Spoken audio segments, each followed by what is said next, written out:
Today, Robert F. Kennedy Jr. was invited by Republicans to testify about censorship to the Select Subcommittee on the Weaponization of the Federal Government, which is the same subcommittee that Matt Taibbi and Michael Schellenberger testified in front of, and it went about how you would expect. Democrats showcased just how pro-censorship they've become.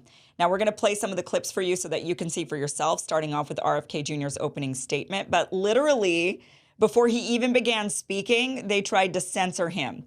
Democrats noticed that RFK Jr. was slated to give a 10-minute opening statement when most are given 5 minutes, and they immediately objected to it, saying they didn't want him talking for that long. Watch this. Excuse me, point of order. I know that witnesses usually have 5 minutes. I see 10 minutes on the board. Is it going to be 10 minutes for every witness? We'll give him 5 minutes, but we're pretty lax with this. We'll let him go for we are? a little, yeah. I've seen you gavel down on quite a number of witnesses. We've given senators and former Democrat members of Congress and all kinds of folks neither.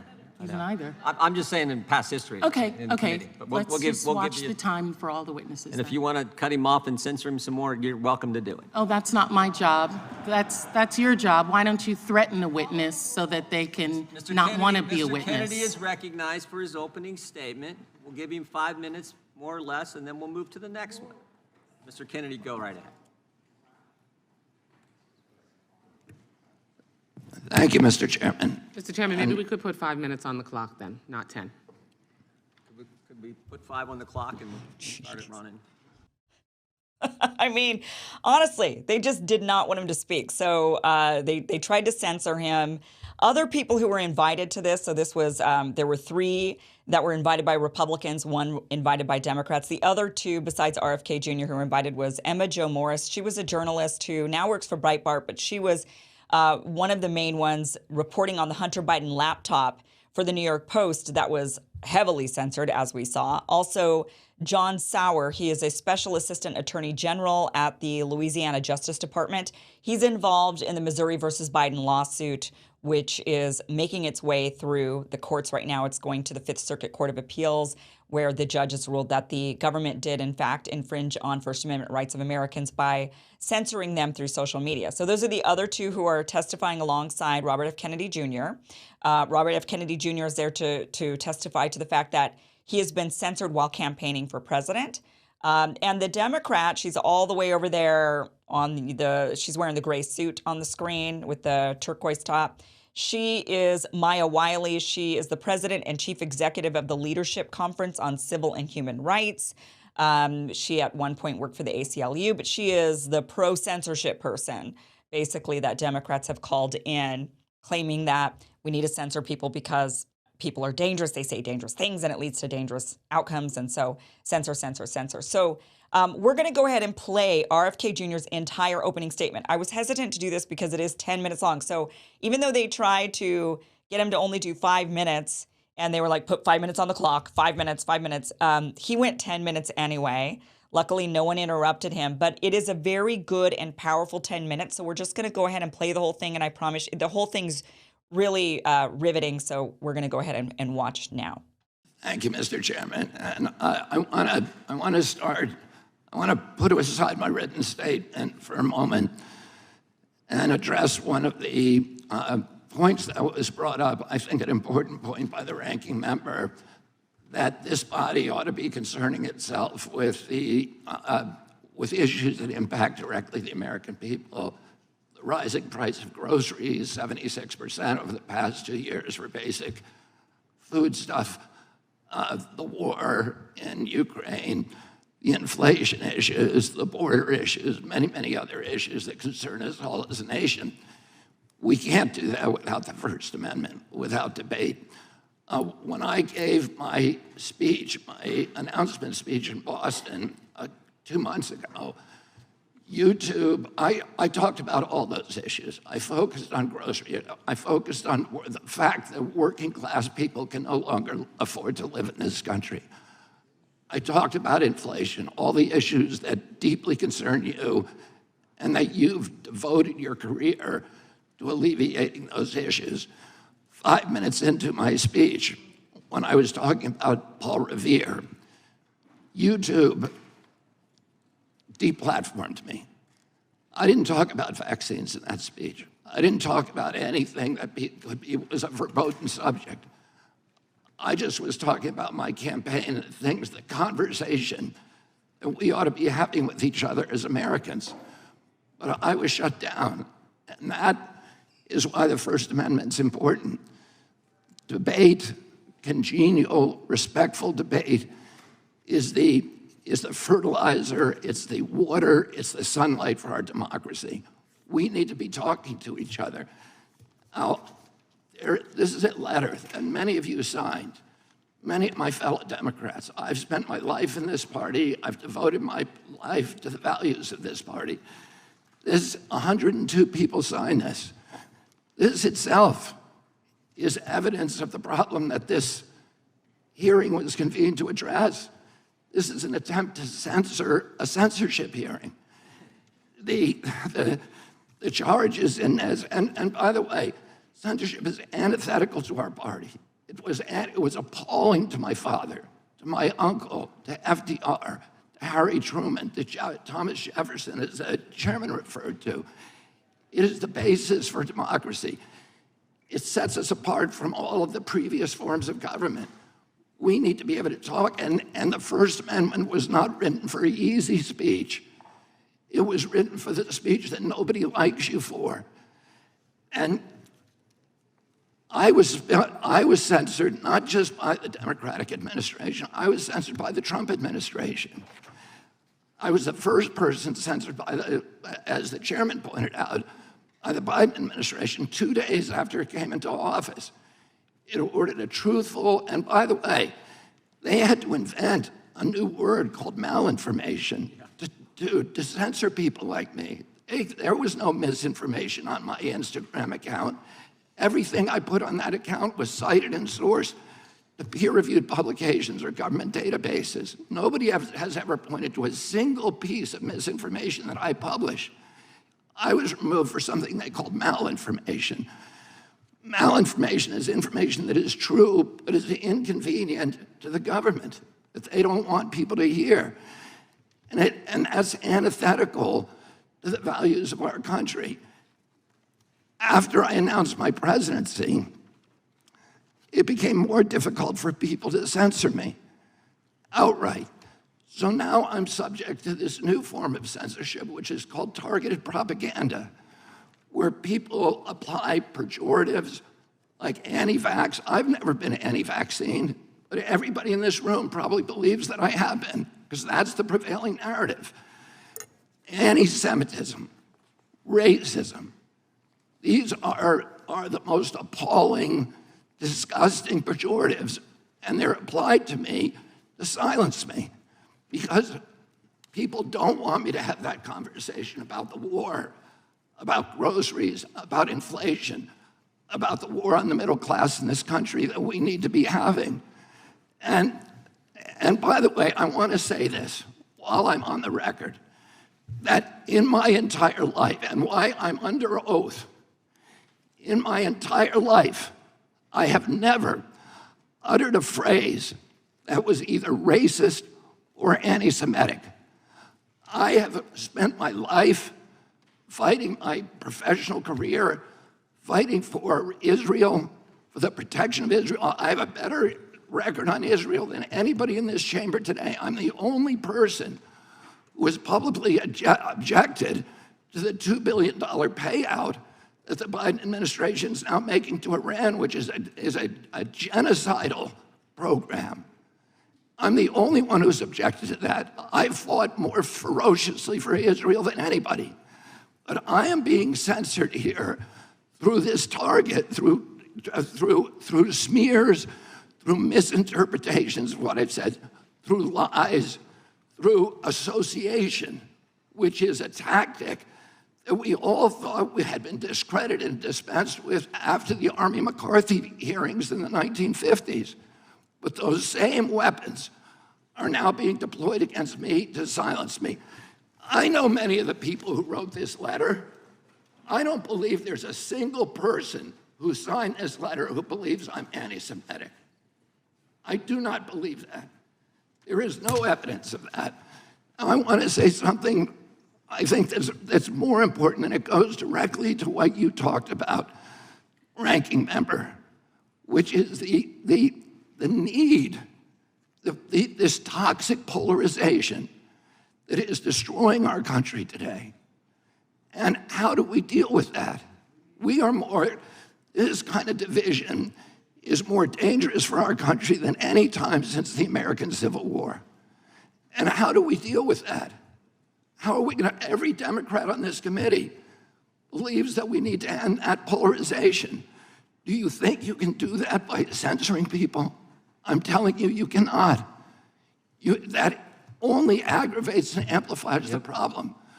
We need to start being kind to each other. We need to start being respectful to each other. We need to start restoring the comedy to this chamber and to the rest of America, but it has to start here. My uncle, Edward Kennedy, has more legislation with his name on it than any senator in United States history. Why is that? Because he was able to reach across the aisle, because he didn't deal in insults, because he didn't try to censor people. He brought home people who were antithetical to what he believed in.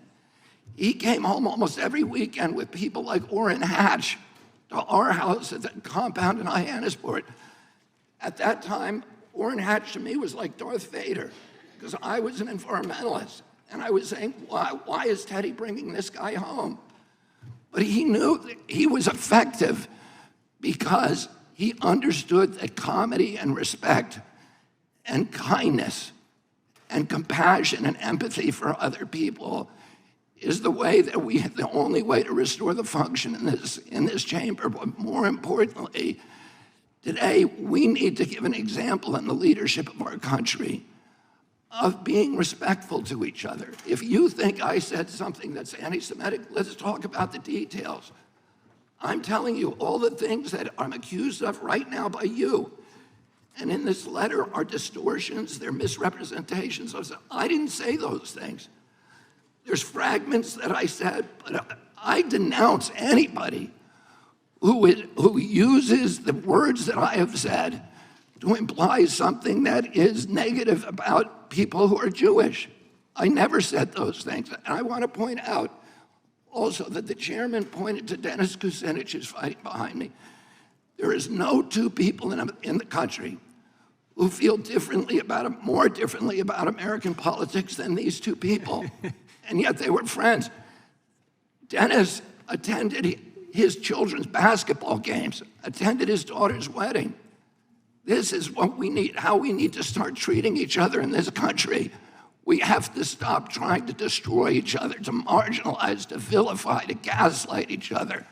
We have to find that place inside of ourselves of light, of empathy, of compassion, and above all, we need to elevate the Constitution of the United States, which was written for hard times, and that has to be the premier compass for all of our activities.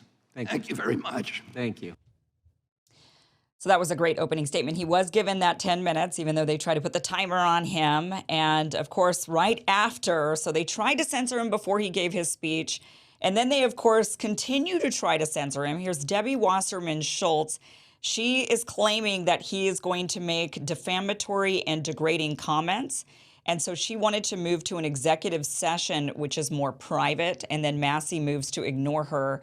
And he moves to ignore her idea of moving to a more private executive session. And he wants to continue the hearing, which is called tabling. So watch this. Mr. Chairman, I'd like to raise a point of order. Gentlelady can state a point of order. Point of order pursuant to House Rule 11, Clause 2, which Mr. Kennedy is violative of. I move that we move into executive session because Mr. Kennedy has repeatedly made despicable anti-Semitic and anti-Asian comments as recently as last week.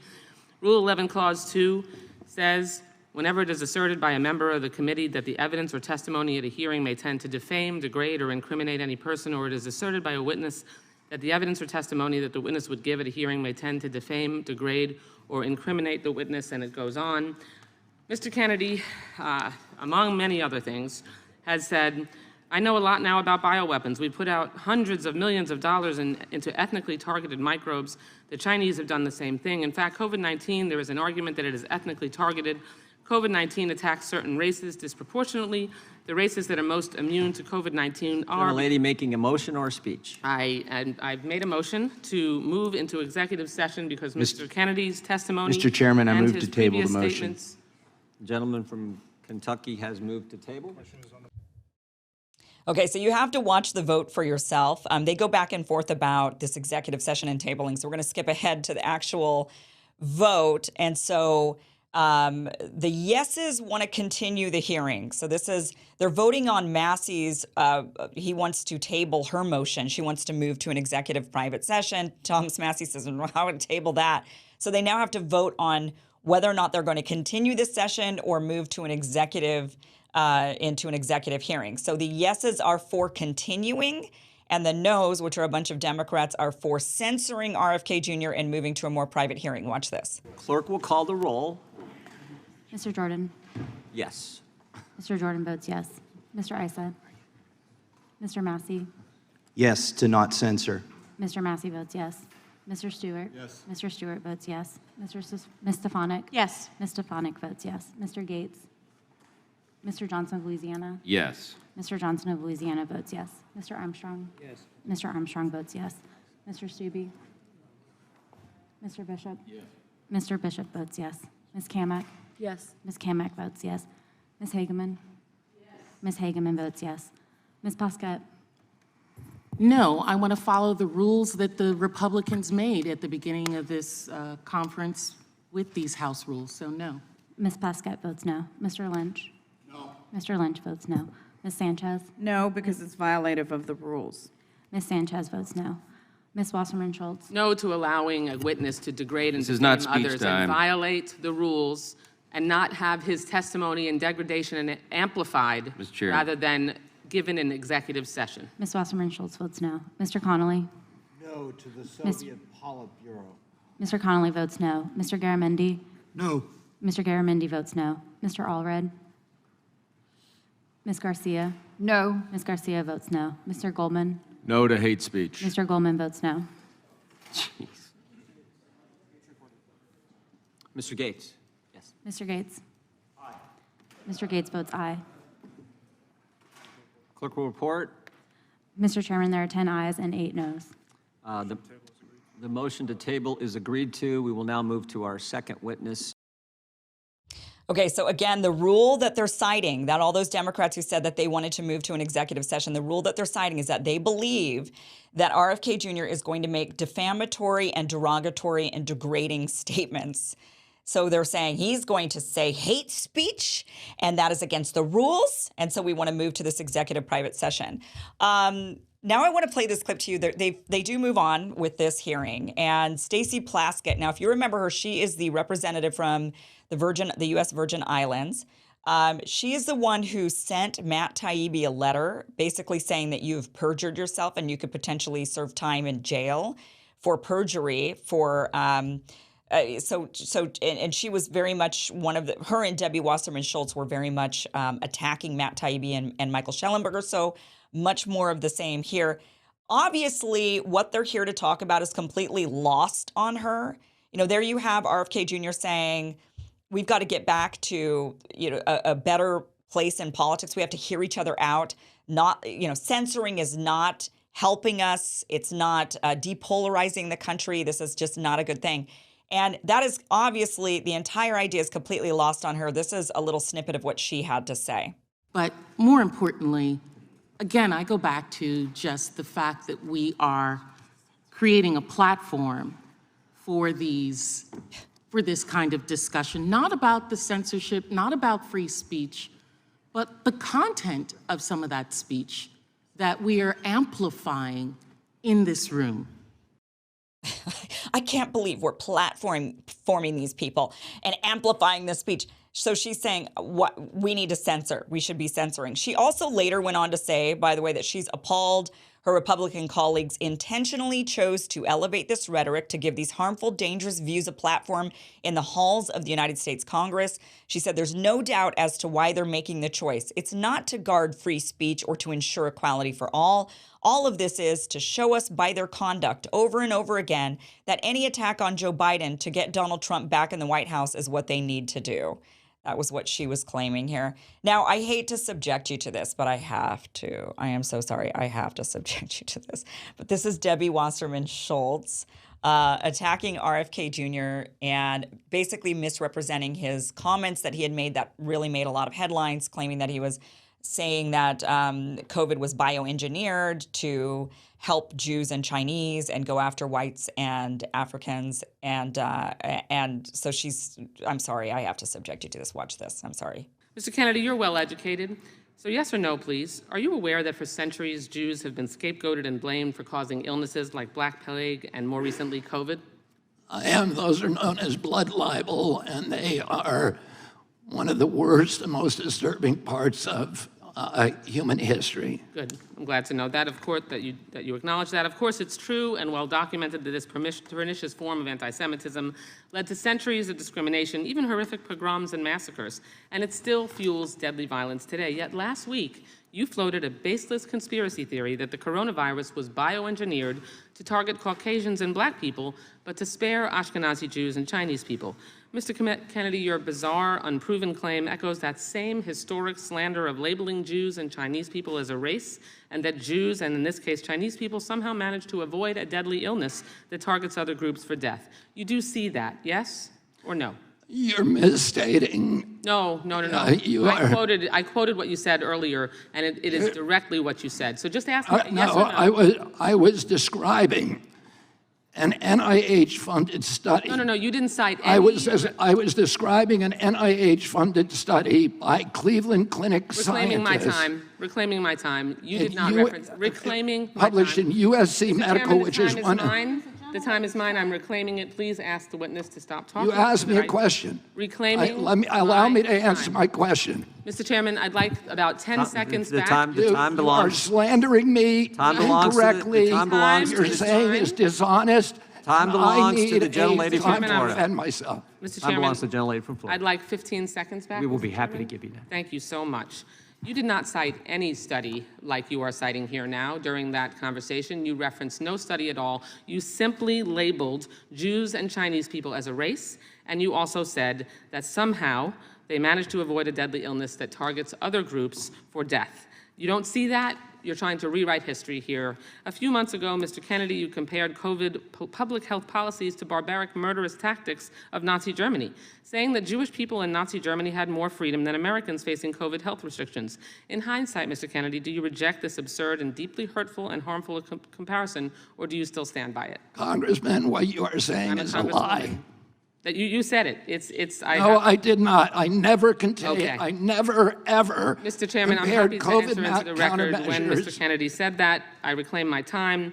In discussing COVID public health measures, you made light of the genocide against Jewish people by saying, and I quote, even Hitler's Germany, you could cross the Alps to Switzerland, you could hide in an attic like Anne Frank did. Mr. Kennedy, do you think it was easy for Jewish people to escape systematic slaughter of Nazis, yes or no? Absolutely not. Okay, good. Mr. Kennedy, do you think it was just as hard to wear a mask during COVID as it was to hide under floorboards or false walls so you weren't murdered or dragged to a concentration camp? Yes or no? Excuse me? That's a question, yes or no? I didn't hear your question. Okay. I said, do you think it was just as hard to wear a mask during COVID as it was to hide under floorboards or false walls so you weren't murdered or dragged to a concentration camp? Of course not. That's Okay. ridiculous. But that's a comparison that you made. I did Mr. not Kennedy, make that comparison. Were the measures taken to contain the spread and fatalities related to COVID in any way at all comparable to the murder of 6 million Jews, yes or no?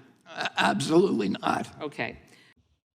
I'm sorry I had to subject you to that, but she is just cringe. Oh, man, that woman. Oh, I don't know how these these meetings don't just break out into all-out brawls. It feels like they should. She obviously mischaracterized everything that he said. And the last thing that she was going over was when he spoke at the anti-mandate rally in Washington, D.C., he mentioned that Anne Frank could at least hide, and that people that were hiding from mandates it wasn't as easy to hide because of basically digital Big Brother, is what he was talking about. He's talking about the digital era and the spying and the cameras and the checks and the digital vaccine IDs that you would have to have, all of those things. So obviously very much mischaracterizing it. But here's Thomas Massey to the rescue. He shows up, he's the scientist that went to MIT, and he introduces the studies that RFK Jr. referenced, and he introduces these into congressional record. Watch this. I ask unanimous consent to introduce into the record a study that Mr. Kennedy just referenced, new insights into genetic susceptibility of COVID-19. The main body said that they investigated genetic susceptibility to COVID-19 by examining DNA polymorphism in ACE2 and TMPRSS2. Those are receptors for COVID in 81,000 human genomes, and they found unique genetic susceptibility across different populations. I have another document that I'd like to ask unanimous consent. Without objection. To submit, and this is from the FDA review of efficacy and safety of Pfizer-BioNTech COVID-19 vaccine. This is dated December 10th, 2020, and it shows that the Pfizer trial and the USDA broke down the effectiveness of the vaccine into 7 different racial categories, because this was also a concern of theirs, and it would frankly be delinquent not to study the effects across the different But Mr. races. Kennedy said it was bioengineered to target Time blacks belongs and to Caucasians. The gentleman from Utah And is spare recognized for 5 whites, minutes. and spare Ashkenazi Jews and Chinese people. That is different Time than any of belongs those to the studies gentleman like from that. Utah. Thank you, claiming my time. Seems like there should be able to be maybe a lawsuit there, like a slander lawsuit for RFK Jr. against Debbie Wasserman Schultz, because she's not quoting him. She is summarizing with her own spin as to what he said. It'd be one thing if she quoted him directly, but she's instead spinning it, making claims, and that he actually did not make. There was a lot of other testimony. Like I said, there were 2 other witnesses, the woman that reported on Hunter Biden laptop for the New York Post, and also one of the attorneys in the Missouri versus Biden free speech, the social media censorship case. But in the interest of time, we just don't have time to play those clips, but they did a really great job as well testifying. Do want to play for you, however, a couple of clips from Wiley. She is the one that Democrats brought in, Maya Wiley. She's a civil rights attorney. And here is a civil rights attorney essentially arguing on behalf of Democrats that censorship is something that should happen for the protection of people. And this is always the excuse they use, is we must censor because if we don't censor, then we're going to be infringing on the rights of others, because others are going to be harmed, or others are going to feel bad, or they're going to be targeted, and that infringes on their rights. And so therefore, we need to protect those rights by taking rights away from other people. And that's essentially the argument that Democrats make by and large. But here is a clip of Representative Stewart asking her if she agrees with whether or not she thinks the government should be in charge of this. So watch this clip. We agree the government shouldn't be responsible for restricting views that the American people are exposed to. We agree on that, right? You wouldn't answer it at first, but it's clear that you do agree with that. That's a different question. Okay, so to my question, do you agree with it or not? I agree that the government should not violate our Constitution. Do you agree with my question? Your question is Should the government whether or not determine, the this is so simple. No, it is not so simple. No, I'm going to ask it one time, and it is so simple. A 7th grader could understand this question. Should the government be responsible for the views and the facts that the American people are exposed to? The problem I have is that I don't Okay, know of any facts in which the government tells us I'm what going to to say that believe. you're unable to answer a question, which for me is fairly shocking as an American citizen. It is fairly shocking. It's shocking that we are now devolved into a society where people believe that it's for the greater good to censor, that is And it's antithetical to the United States Constitution, to what we stand for. When governments get involved and start censoring because they believe it's for the best interest of the people, that is what so many dictators around the world, that's why they do it. They do it because they think, well, this is for your own good. I must. It's for your own good. And it is so dangerous. That is not the country that we want to be living in. And here's Jim Jordan making that point about the good old days. Remember the good old days of the ACLU? Watch this. Ms. Wiley, you were a lawyer for the ACLU? I was. Mr. Kennedy, I remember when the ACLU defended they were the champions of the First Amendment. You remember that? You remember that, ACLU? I remember when the ACLU represented Nazis who they were appalled by. Appalled, disgusted by, and yet they would defend the crazy things they said, right? That's how much the First Amendment meant to them, right? Exactly. Exactly. I remember those good old days as well. I remember being a young elementary school student in the state of Idaho, where there was literally a neo-Nazi camp and a bunch of neo-Nazis in the state, and everybody was very much against them. They wanted to have a parade, and they were allowed to have the parade. No one went to the parade, but they were allowed to have the parade. And I remember asking this question of my father, of my teachers, why are we allowing this? You know, all of us young kids sitting there appalled that Nazis would be allowed to march in a parade in our streets. And they said to us, because of the First Amendment, they're allowed, they have their free speech right. We might not like it. We don't have to go to their parade, but they're allowed to do it because of the First Amendment. And we, little children, not understanding, very much like Maya Wiley, clearly not understanding, reverting into our little like lizard brain emotions and saying, you know, but we shouldn't allow this. You know, as children, where are we? We shouldn't allow this. This is wrong. This is terrible. This is bad. And the adults who had better insight than we did as children, the adults who understood the importance of free speech said, we know, kids, we know that this is appalling. We know it's abhorrent.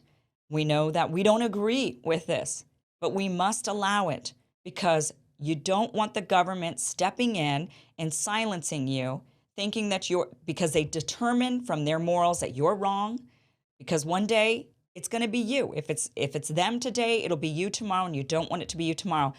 And the great state of Idaho protected that free speech of those neo-Nazis. I know a lot of people want to look at Idaho as a red state. Oh, well, they supported it. No, we did not. Nobody in the state of Idaho supported that, but they were allowed because Idahoans supported free speech. And it's appalling that these days, and I get it. I get the emotions. I get you feel like I'm doing this for the greater good. We have to protect people. We must. It's going to hurt people's feelings, or what if other people agree and they join in? And, you know, those parades did not swell. Those parades did not get larger. People did not join in on those neo-Nazis. In fact, they went away. We allowed them to march the streets, and ultimately everybody ignored them and they went away. You cannot be afraid of bad ideas, thinking that your fellow Americans are going to be sucked into those bad ideas.